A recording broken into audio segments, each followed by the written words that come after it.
Oh, I've gone on the wrong side.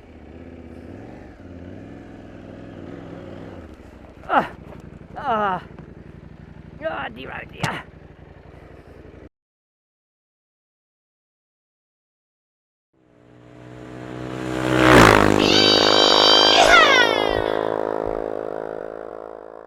Guys, so today we're just gonna, in this video I'm going to talk about should you buy a second-hand 790 or even 890.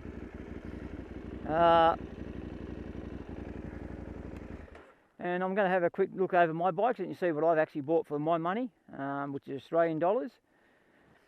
So I'll show you up here. Hopefully we'll get up there and won't make a fool of myself and install it. Because yeah, you only really get one shot at it.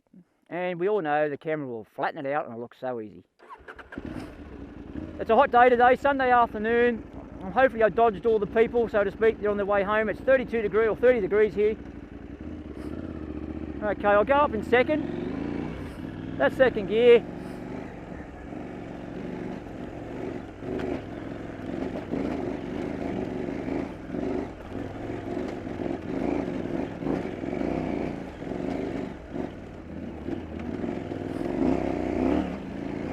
You see it's quite rocky and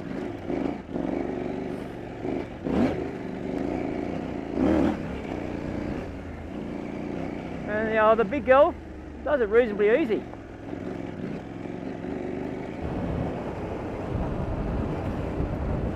I don't know what it is. Anyway, that aside, should you buy a 790? Well, unless you've been asleep under a log, let's talk about reliability first. I mean, KTM have always had a bit of a problem with reliability with a lot of their bikes in the past, unfortunately. But with the twin cylinder motors, the 790 and the 890 platform motors, they've had a lot of issues at the top end of the motor and then the cam issues. And they're ridiculous. Some bikes got basically no Ks on them, you know, like 5,000 Ks, 10,000 Ks, which is nothing. And the cams are toast, you know. I won't tell the dealer who said it because I don't want to get the chap in trouble, the mechanic. But he had a 22 model, guys. It came in for its first service, 1000k service. It only had 890 Ks on it. The mechanic heard the bike come in and he knew straight away that that didn't sound right. He said, I think that's got a cam issue. That's when it first started. And yep, the cam was worn with only 890 Ks on the bloody speedo. That's just ridiculous. So I'll put some photos up now. You'll see some damaged cams. You see them there now, pretty worn. The cam in your motor, guys, if it's proper lubrication and hardened, is one of those parts of the motor that you shouldn't have to worry about, okay? You can have a bike with 200,000 Ks on it and the cam will be fine. So that's one thing you've got to consider if you are looking at buying a second-hand 790, 890, even a bloody brand new one, to tell you the truth.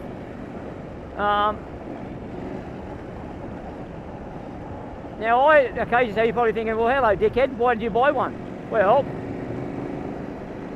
I had a $10,000 budget and I realised I wasn't going to get any twin-cylinder motorbike that I was after.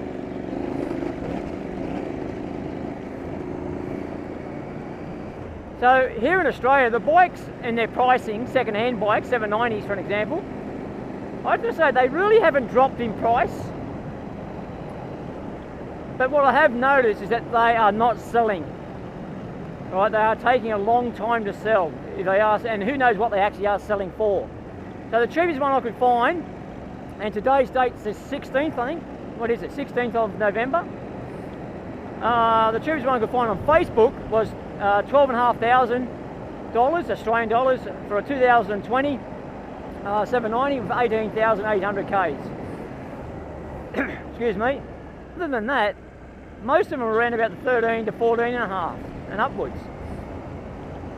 Okay, so even this one that I bought was advertised for 14, and I felt bad about offering the guy. I spoke to him and said, mate, this is all I'm going to offer you because I'm concerned. And he had this thing for sale for just over 12 months. So I paid 11 and a half for this bike here in Australia. Okay, that's Australian dollars, 11 and a half, guys. you can't get much better than that. Now at the moment, this had just, I had 8,000 k's on it, it had 7,990 or something, okay? So yeah, and when we'll pull over, I'll show you the bits it had on it, all right? But yeah, it had everything on it that I wanted on it. And now it's got not even 15,000 k's yet.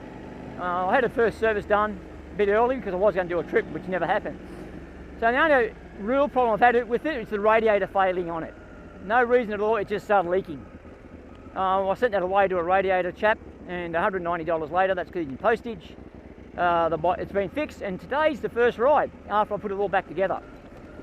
So, I don't know about you guys, but you're always a little bit worried, aren't you? After having the bike apart a bit and, yeah, and put it all back together.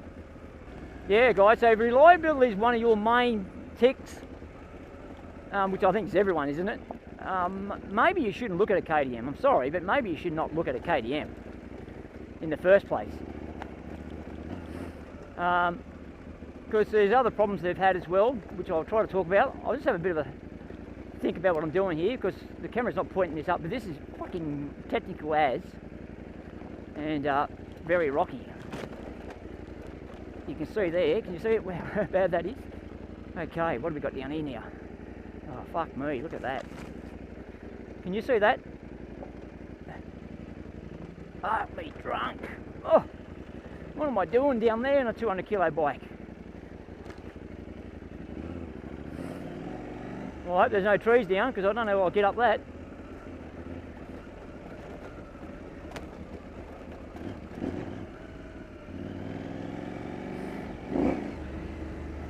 Yeah, so reliability is one of your major ticks. So some of the other issues that KTM had as well. Alright, so where are we going here now?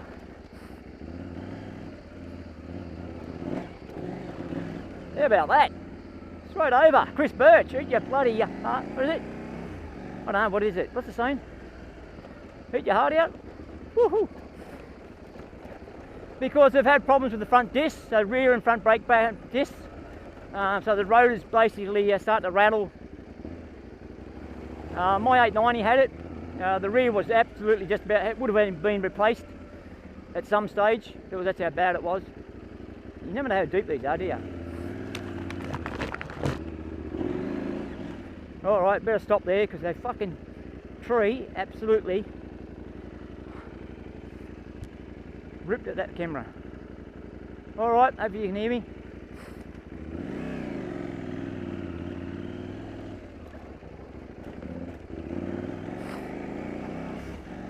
Yeah, so the disc is one issue, the dash fogging up.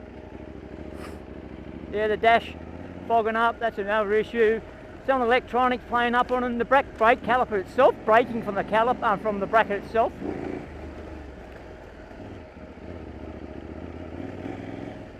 Yeah, that's another issue. Starting on one cylinder, my 89 used to do that, sorry, my 890 used to do that as well. This bike doesn't do it. This one starts fine, starts on 2 cylinders all the time. I've never had a problem with it, but my 890 did. They're a very rattly and noisy motor. I mean, compared to the T7, which is just like a beautiful, quiet, soul machine type motor, some are worse than others. My 890 was terrible when you started that up. You thought it was just like stones in a can. But this A790 is better. It's not as noisy.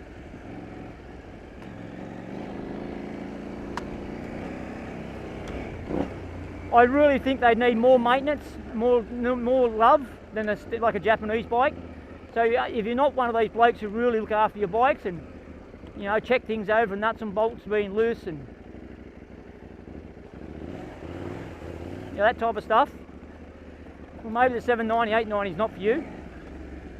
Oh, bloody hell.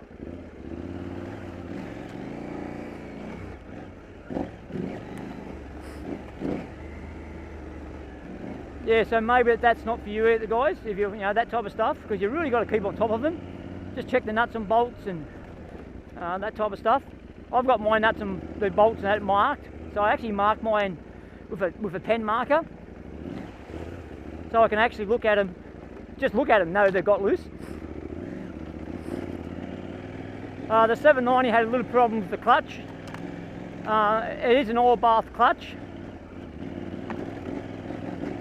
but they tend not to get much oil. I mean, I've had my clutch apart. I had a bit of issues with my clutch, which I'll talk about in a second. Later on when we stop. Oh, bloody hell. What have I got yourself into here? Oh. Oh. Oh. Oh. Fuck me drunk, Shane. You're not on the DRZ, mate.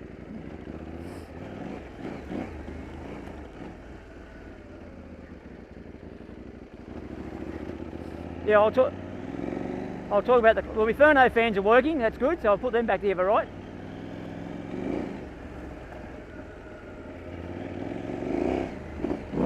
I mean, most people aren't going to do this type of riding that I'm doing today,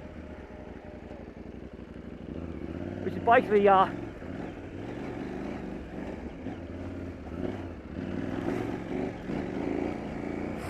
it's bloody enduro riding, isn't it, really? But that's how good these bikes are. They just felt more lower to the ground and more planted than the T7 ever did for me. I often find the big fellas, the fellas who are like, you know, 6 foot plus and 100 plus kilos, actually love the T7. You know, because they're that big fellas, they seem to be able to ride a little bit easier. Oh, what have we got here? Oh dear. A lot of this damage is all done by our four-wheel drive friends. I don't know how deep that is. Oh, I've gone on the wrong side. Oh dear, oh dear. That's not how you do it.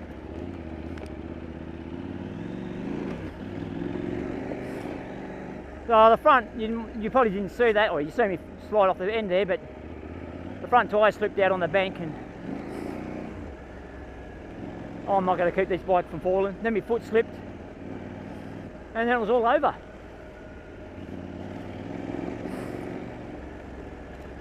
It was all over. Yeah, they actually did come through here and fix this track up.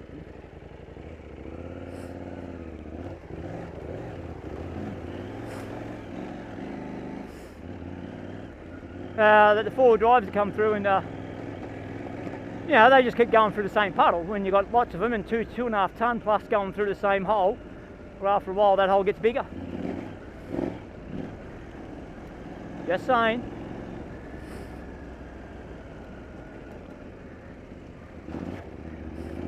Oh, there you go.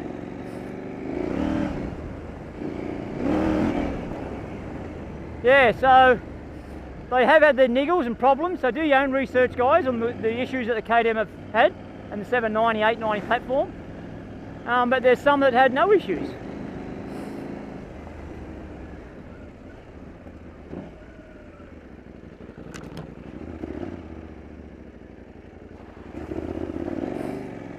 One of the main things, guys, if you are looking at buying a second-hand 790, 890, is the service history. So definitely make sure it's been serviced, and if you can, buy KTM. Yeah, KTM. So you don't want to give KTM any excuse not to fix any cam issues or with the motor.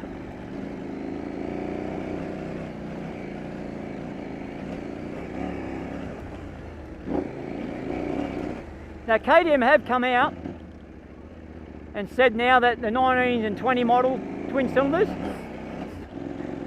that under goodwill, naturally they'll be assessed bike by bike, but if there is an issue there, the cam will be replaced and other damage as well. But that's still something you've got to stress about. Are they going to cover it? Will they cover it? Because there's still some posts I'm getting on that Facebook page. There is a Facebook page that has all the issues about the cams. So if you don't know about that, go onto Facebook, put KTM cam issues or cam failures, and you'll find that group.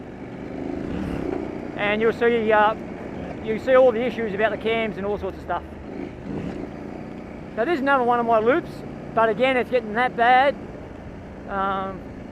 Hey buddy.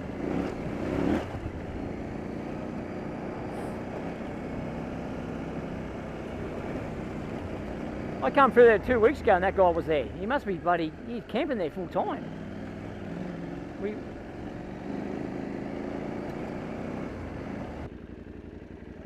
Oh yeah, this will do us.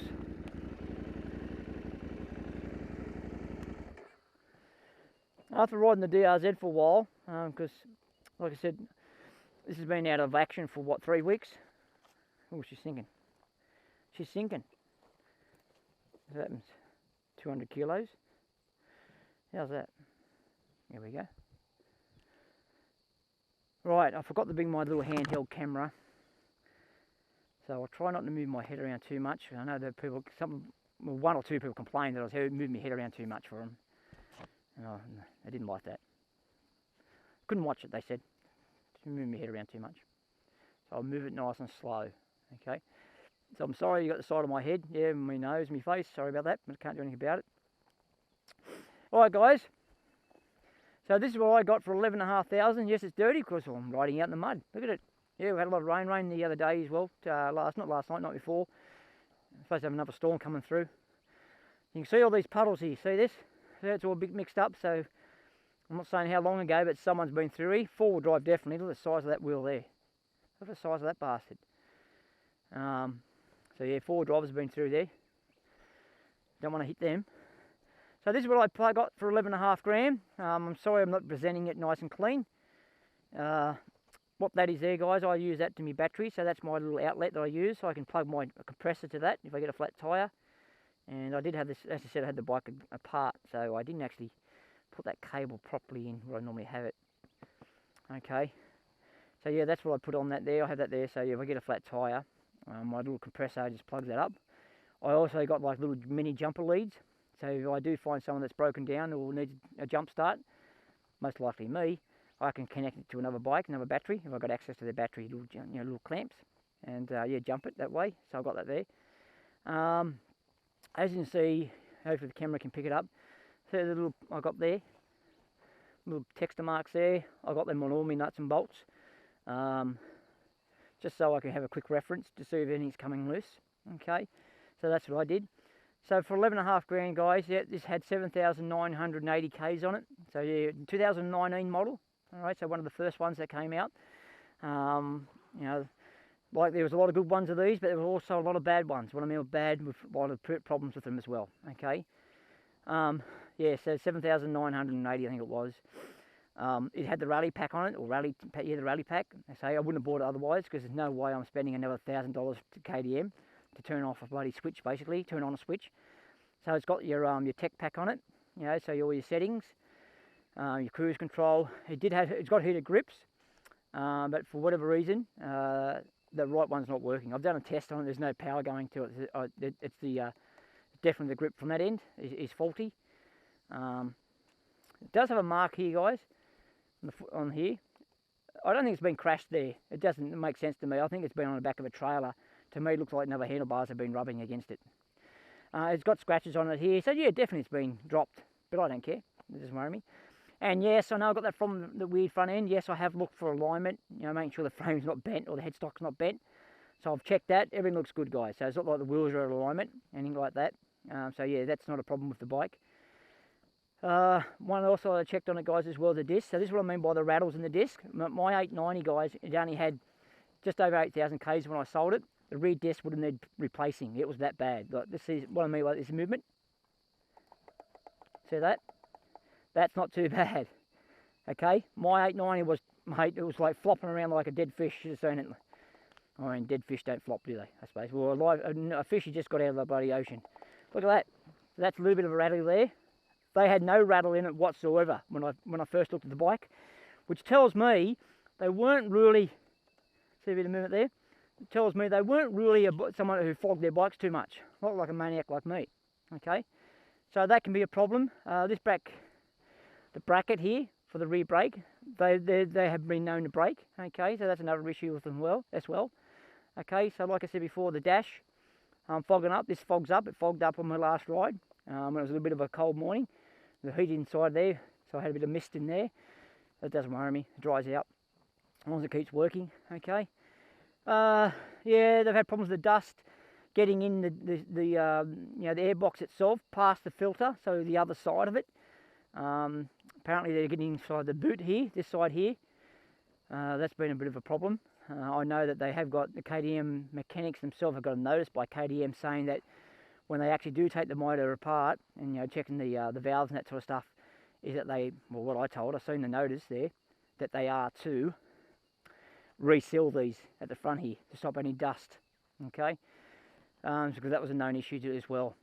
Okay, just making sure that's nice and clear. Mine had the Rakovic exhaust. I know for a fact when I bought my 890, I seen these hanging up on the wall, and these were priced, just the muffler, for $1,200. That's here in Australian money, so $1,200 for that pipe, so that was already on it. And the link pipe is already on it. And I know that link pipe, the same brand, was $380. It's ridiculous, isn't it? But so the pipe was already on it. The bash plate was already on it. It's the same bash plate I had on my 890. I can't remember the name of it. What was it? Pro? Something Pro? What was it? Oh, come on. Almost had it then. What's that there say? It is... Oh, I can't see that. Oh, I can't see it. Something Pro. Anyway, why I don't like it? Because it actually attaches to the sump. Okay, you want one that attaches to the frame with the back foot pegs parks here, not this one. All right, but anyway, that's what's on it. I'm spending money on our Cross Pro. Is it a Cross Pro bash plate? So that was already on it. Okay. Excuse me. The wider foot pegs, they're already on the bike. The bark busters, they're already on the bike as well, guys. The sticker kit was on it. That's a Hunter. Well, I'm not going to say who they are. If you can see it and read it, good for you. But yeah, I'm not going to promote who they are. Yeah, so that was on it. The sticker kit itself was on it as well. Yeah, so I think I got myself a pretty good bargain. Like I said, the motor starts really well. Starts on 2 cylinders. It's a quiet motor. I did check the history when I got it in for the service. It did worry me a little bit because it does have a service history of the first service, but the service in there had 1800 on it. It was a bit worrying. I said to the guy, well, what's the go there? We said, well, not saying it wasn't done, but he said the last one was done, the engine oil change was at 1800. So, yeah, we'll wait and see, eh? Hopefully, who knows. Anyway, cross that bridge, we come to it when we pull the motor apart and see if there's any damage to it, the cam. What else? So yeah, generally all I've done to it is put new fork seals in it and dust seals, and that's your new fork oil. These bloody fork seals have been seeping right from day one. All balls, I think all balls, bearings are fork seals. Anyway, I wouldn't recommend getting those. Look at another brand, because when I put them in, they were leaking right from the get-go. Anyway, they haven't got any worse than that, but they are seeping a little bit. Yeah, so everything else has been fine on the guys. It had some of this bling shit on it, which I don't like. Anyway, it's only cheap shit. You can see it's faded a little bit from the Chinese ones. Okay, so I had that on it as well. I had a problem with the clutch with this one. So when I first got it and I rode it, I took it for a bit of a test ride. Okay, a bit funny. But when I went out and rode it for a while, it was a really grabby clutch. I mean, really bad. You couldn't even take off properly. Yeah, you launch and installing it. I wasn't in love with the bike at all. So I took the clutch out and I looked at the clutch and went, hang on, that doesn't look right. What type of clutch is that in there? It's a Recluse clutch kit. Torque, I think it is. Torque something, is it Torque Pro or something? So what they do, they have, there are thinner plates, okay, but they're allowed to have more plates in there, which actually help with the torquiness and all this sort of claim, they reckon, better feel and take. But it was terrible. It was terrible. They look brand new to me. They look brand new. But you could tell the signs of the clutch was in there before. You smell the, this burnt clutch smell. You could see it. Not by this one was in it, but previous one you could tell it's, yeah, definitely burnt out the clutch before. So basically, long story short, guys, I put the original clutch back in at the KTM clutch plates and springs, and now it doesn't grab anymore. I could see why they had problems with these clutch, burn them out, where you could actually burn a clutch out pretty quickly because they're so dry. When I took the clutch plates out, they were dry. It doesn't seem like they get much lubrication, the clutch plates. I think that's why the problem is. And I think KTM have actually improved that on the 890s. I think they've made something of the ejection holes or something to allow more oil in the clutch plates. So that is a bit of a problem in the 790s. The take-up of the clutch as well, I find that it actually works right away from the bar. So you've got to let the clutch out a fair way till it takes its grab point, okay?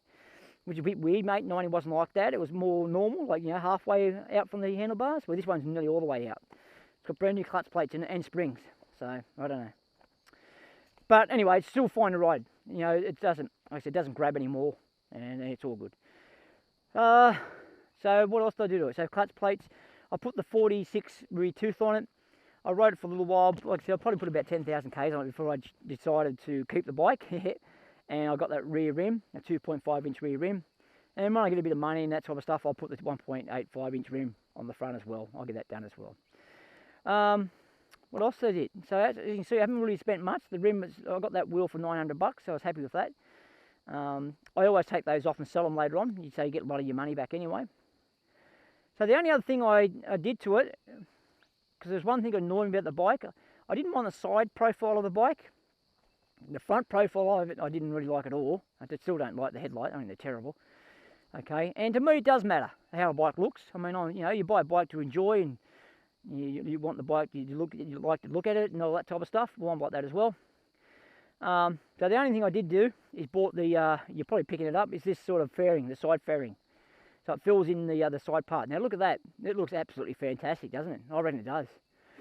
Look at that. It makes it look, why did it come like this factory back in 19? I have no idea. Looks so much better. Look at that.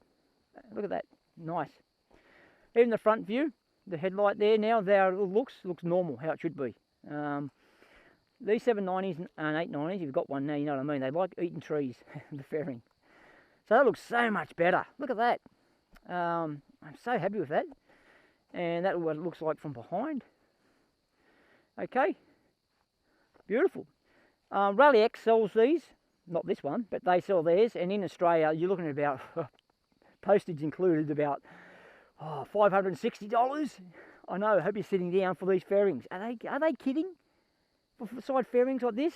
Oh, I mean, God, there's no way in the world I'll be spending that much money on a bit of bloody plastic. So yeah, I got these from Audi Express. They normally sell for $210, $220. And you just keep doing your search, you know what I mean? And these ones come up in the Audi Express, Audi, on the side area, not next to the main profile. Well, I was actually looking at ones with 210, but then there was another ad on the right side of it. I went, they're 110. Well, be careful. I thought, what's going on here? Checked it, double checked it, $110 delivered. 110, and the quality, they're flexible. They're not that hard plastic shit. You know what I mean? Like Japanese bike plastic. They snap like easy. It's flexible. The 790 graphic, everything that was all come with it, guys. Look at this. It's like it's in with the plastic, so it is there, but beautiful. If I told you that I paid $550 for it, you probably think you're silly for paying that much anyway. But you still go, oh, okay, yeah, good. You wouldn't know that they're Chinese rip-offs, okay? So yeah, you can have your opinion on buying Chinese rip-offs. It's up to you. But anyway, I'm a poor man, so I can only do what I can do with the money I've got. So yeah, look at that. Woohoo! I reckon it looks fantastic. Yeah. Yeah, so when you're looking at your second-hand bike, hopefully I've summed it up, okay? Have a think about the service history, guys, making sure they've got the service history, definitely done by KTM, because then it gives KTM a less chance to knock back any issues you may have with the bike as well, okay? Service history is a must, okay, in my opinion. If they don't have the service history, and if you can't get it off them, you can go to your KTM dealer, you can give them the frame number or the rego number, and they can check it for you, okay? If there's no service history, walk away from the bike. That's my opinion. All right. So yes, if they've got the service history, fantastic. Then naturally try to find out if they've had any other problems with the bikes, which the KTM dealer should be able to tell you that. It should be on their data. If they had any issues on their database, any issues with the bike. So that's all good as well. Just check for things like the front discs. Go over the bike, make sure there's everything tight. All the nuts and bolts are all there. Just take your time. I've been riding the DRZ, which I'll be putting a video up pretty soon. It might already be up actually before this one. Wait and see. But anyway, if you've watched that one, yeah. If you don't subscribe, bloody subscribe. Will you help me out a bit, Liz? Subscribe to the channel, leave comments, put a thumbs up, all that type of stuff. Let me know what you want. I might do a bit of a talk on suspension. Still amazing me some people don't understand suspension setup and that type of stuff. So I might do a video on that. but I've been on the DRZ lately, and could you believe this? The radiator failed on this thing. Well, my ride on the DRZ, which was yesterday, a big ride, my radiator's leaking. I found the culprit. The tank's been pushing against the pipe, the back pipe that goes into the tank, and it's actually loosened that. So it's not so much the bike fault, it's the tank rubbing against it, so I'll have to fix that. But it didn't break me down, the bike made it okay. Alrighty, but can you believe it? Radiator on this thing and then the DRZ. Anyway. Alright. Yeah, so that clutch is nice now. It's that before, a recluse clutch it was. Torque drive I think it was called. Anyway, I didn't like it. It's gone. Well, it's still at home actually.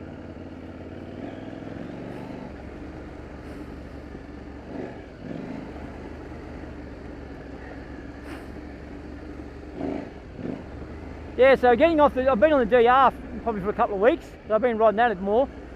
And then when you get back on the 790, holy hell, she feels like a big tank. She feels like a big tank. Yeah, but those shrouds, those fairings on the side, mate, that makes the bike look so much better. I love it. Another look at the bike now. Yeah, 110 bucks they were, compared to 560. Sorry, Rally X, I do apologise, but no, I can't afford 500 and something dollars for fucking plastic fairings. No, they're overpriced. I don't get why I just don't get why they're so much. That's just ridiculous. Anyway, I digress. All right.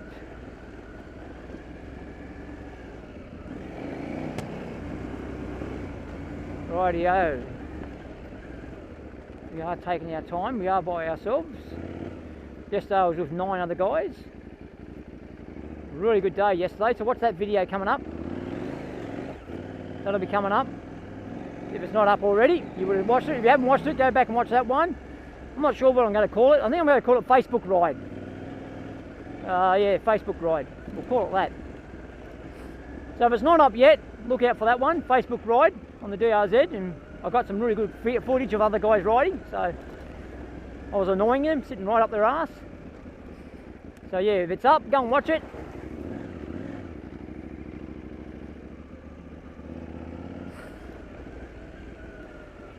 Oh, come on, you got over the camera, you can see how steep this is, can't you? Oh. And this is really trail bike stuff, not really 790 stuff.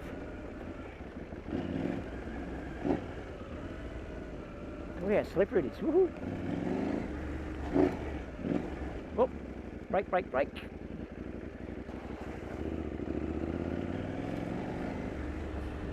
And let me just quickly talk, if you're still with me, hopefully you are, why you buy a 790. They got 95 horses, they're a little bit lighter than the 890. But the 890 motor is just a better motor. The 790 has a light crank. And even though it spins up very quickly, but it's easy to store. So it is a little bit harder to keep that motor running when you're in tighter terrain. The 890 motor is really good. They changed the crank, it's a heavier crank in it. And naturally they went up 100 cc's as well, but the main thing on that is the heavier crank. So it's harder to store the motor. The 790 is pretty easy to store, guys. So if you're an average type rider, you may have a bit of difficulty with the 790, only in tight situations where you're using the clutch a little bit. You'll actually store the bike. It's easy to store the bike to keep it running over. The T7's almost done. You can't store a T7 basically. They're that good. You know, the 890 is not far behind the T7 now. But that's what I noticed with the 790, guys, okay? It is easy to store because it's a lighter crank. Now the new 790 that's out and made in China, wherever it bloody is, just so you know, if you didn't know this, yes, it's a 790 motor, but it actually has the same crank in what the 890 has. Alright, so it has a heavier crank in it. So if you are looking at one of those 790 Chinese ones made in China, wherever they are, just remember that, okay? They do have a heavier crank in them. What this probably should have had in it when it first came out. And you can notice a difference. You've got to be really in the right gear with the 790, this one. The 890 can be a bit lazy, and you can actually use the torquiness and come out of corners, not worry about changing down. Where this, it'll actually, you know, you can feel it. It bloody vibrates and splatters a little bit. Doesn't like it. You can just tell. Bloody trees coming out and get me. Look at the water here.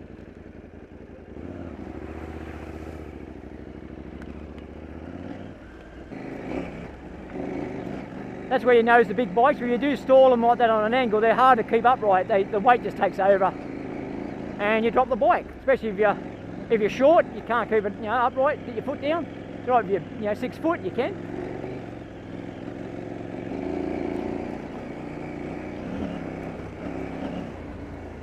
So with my 890, I could be in third gear a lot of the times and just talk it through. I mean, not talking to the bike, but talk it through with the motor, and wouldn't stall. Where this thing, you can't do that. Yeah, you've got to be in the right gear. Almost crashed then. Oh, no, almost crashed, but you know.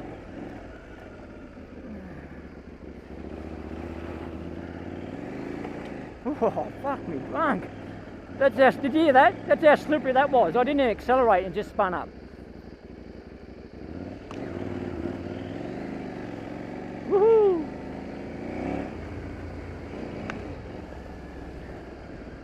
I better take it easy.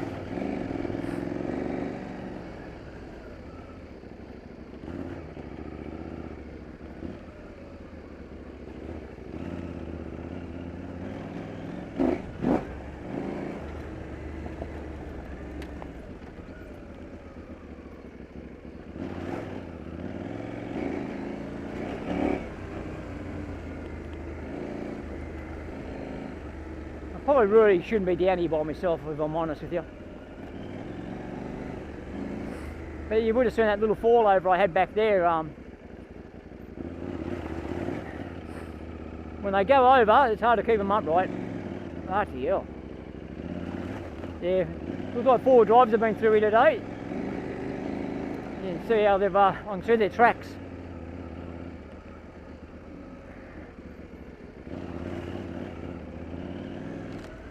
Yeah, definitely. Oh, bloody hell. Oh.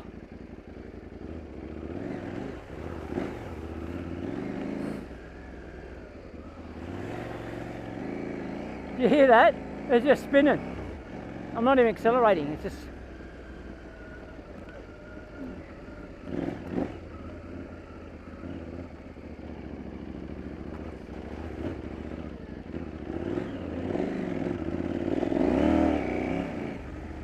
Well, the bike's going to get muddy now.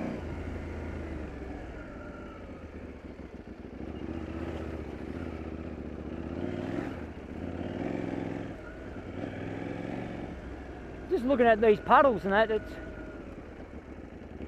looks like they haven't come through that long ago.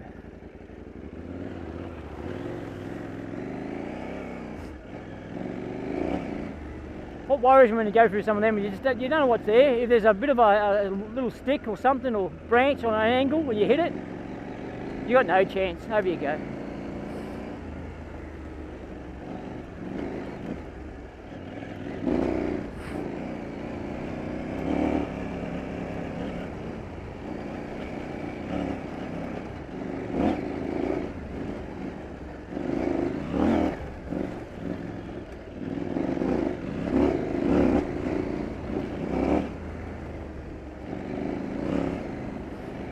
Does the bike feel like 200 kilos? It certainly does.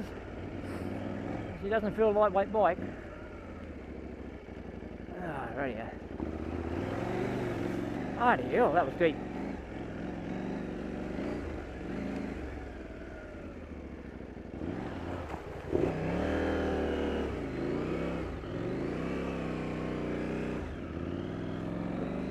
Fuck me drunk. Oh. Mental note, don't go for the middle of that one. Oh, fuck. I swear you can call me a loser.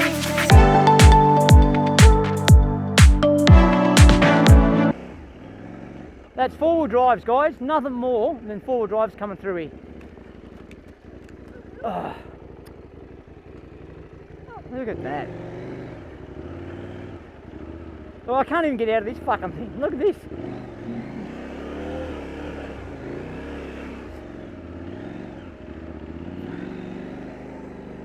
Don't get me started with 4 drives. Oh, I'm already started, haven't I?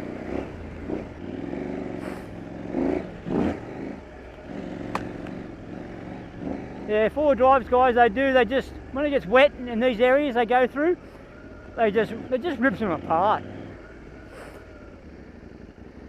All right. Have a go at that shit. Have a go at that. It stinks like anything too. If you're not from here in Australia, where is he? Have a look at the ants here. There's one ant. Look, there is he. Look at the size of him. Look at the size of this sucker. You see him? Yeah. Look at the size of him. He's looking at me. He's not happy. Yeah. He's a baby one actually. They get a bit bigger than that one. You don't want them to latch onto you. Alrighty, I've been down there and I've assessed the situation. Everything tells me that I should just turn around because we are deep in the jungle, you can see. And if I get stuck here, you need a good 4-wheel drive to get you out. But it is pretty good across. I actually fixed it. Just put some more bloody logs across it. The DRZ with no worries at all because it's lighter. You can hang on to it, you know. Just these things, you know. That weight, that's where the weight kills you when you're slow. And that walking pace. And where we've got to go down too, it's really, because the 4-wheel drives have been through, and you know, there's their bloody shit beer and that, leave their cans behind, that's it, well done guys. So when they come down here and they've, you know, this is in the, as you see, always in the shade. So I almost fell over about 10 times walking down that, so it's all sloshy, and then the creek's down the bottom.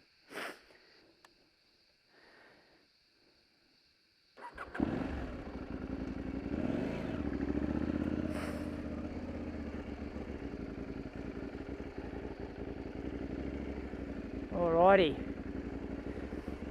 Even going down this here is fucking slippery.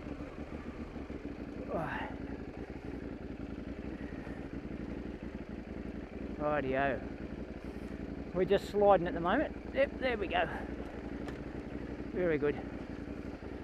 Yeah, I know, it looks flat, doesn't it? It's not flat.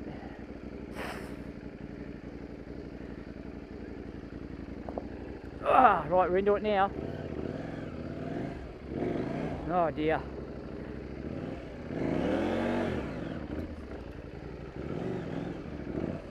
Oh.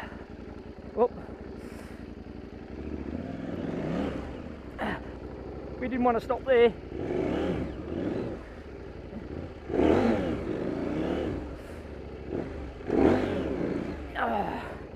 No.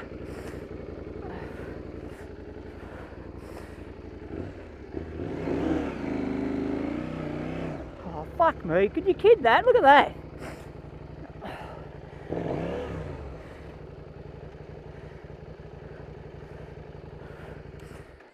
Look at that. We got it done, but I'll fucking cross-rutted. Look. Oh. Look at that. Fuck me. Look.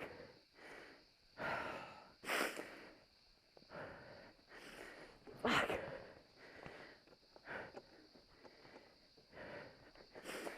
Well, what is it? Try to drive the front over. Put it in this one, I think. Yeah, I think so. See if we can drag this one over. Oh.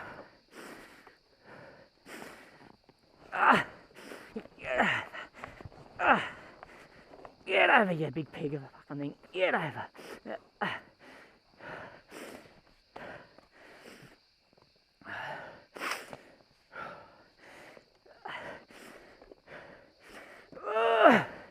No, don't go. No, don't go back. Whew.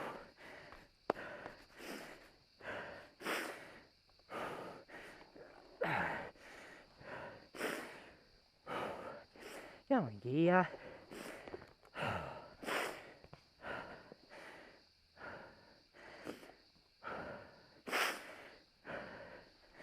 Piece of shit won't go in gear.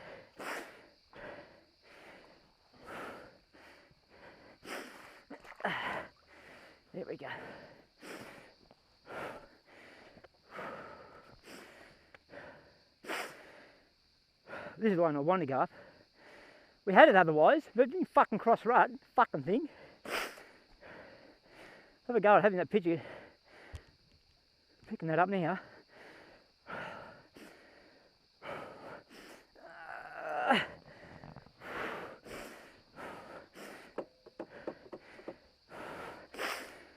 Whew. Yeah.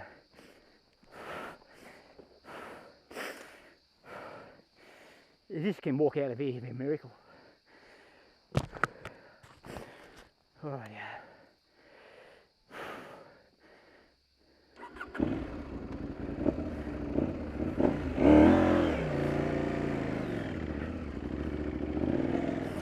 Rightio, we're out. And that's not the hardest part yet.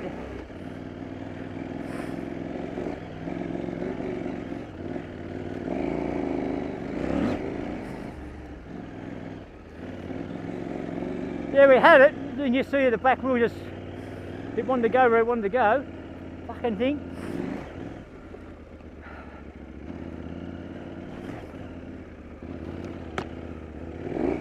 Woohoo. Wet gloves now. Rightio. So we've got a really steep section now just around this corner. Otherwise, we'll have to go back over that creek. We can't get around or get up it.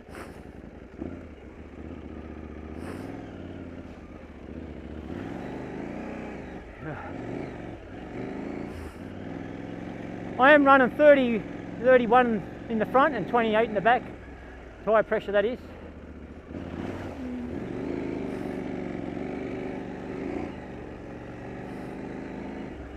Whew, am I sweating? Ho, ho, ho.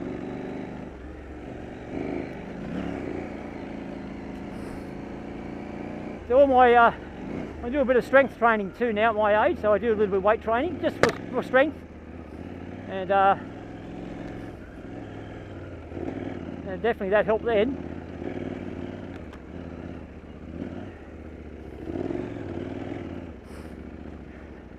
Oh, fucking thing. You let them bog down.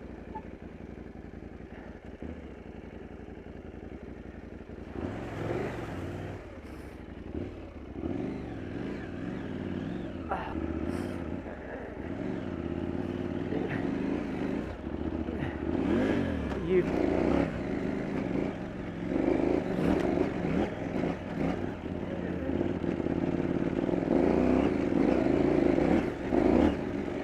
Rightio, come on old girl.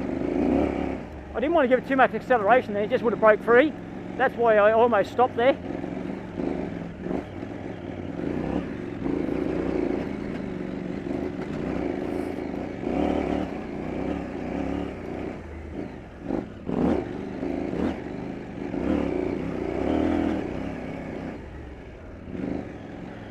That's a difference. I went through there on my DRZ about, I don't know, 2 weeks ago. It wasn't as wet as that, but I hardly broke a sweat. So there's a difference to a 200, and this would be at least 210, well 210 fully fueled, so just say it's about 208 now, 200, you know, where the DRZ's 155 fully fueled. Rightio, one more little pinch just here. On big bikes, momentum is his friend. It's all about keeping the big bike going.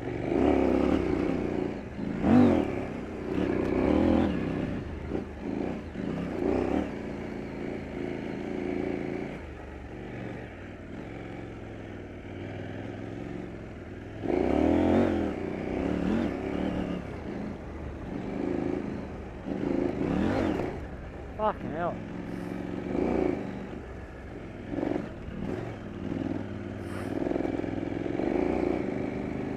Oh, my hands, absolutely killing me because it's wet.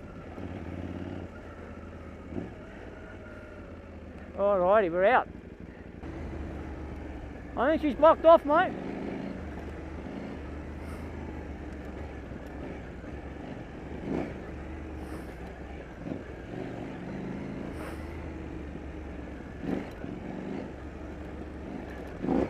Hopefully they opened it up. Oh, sorry, back there we're past that four-wheel drive, sorry. There was a land slippage there off to the left.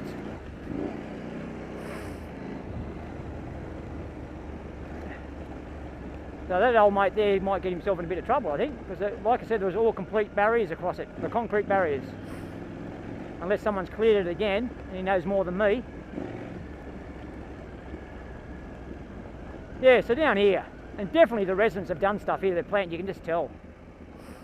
No, there's an opening there. There we go. So old mate is going to get himself in a bit of trouble here, you have to turn around.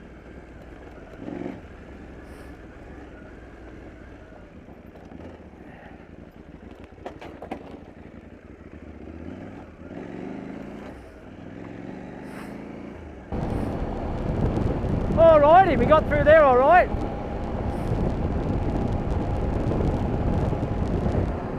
The bike's definitely dirty, so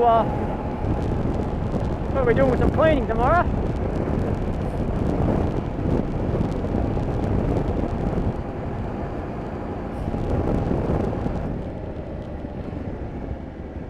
We'll catch up next time. Oh, look out, better stop for this bloke. Oh yeah, my next one, hopefully,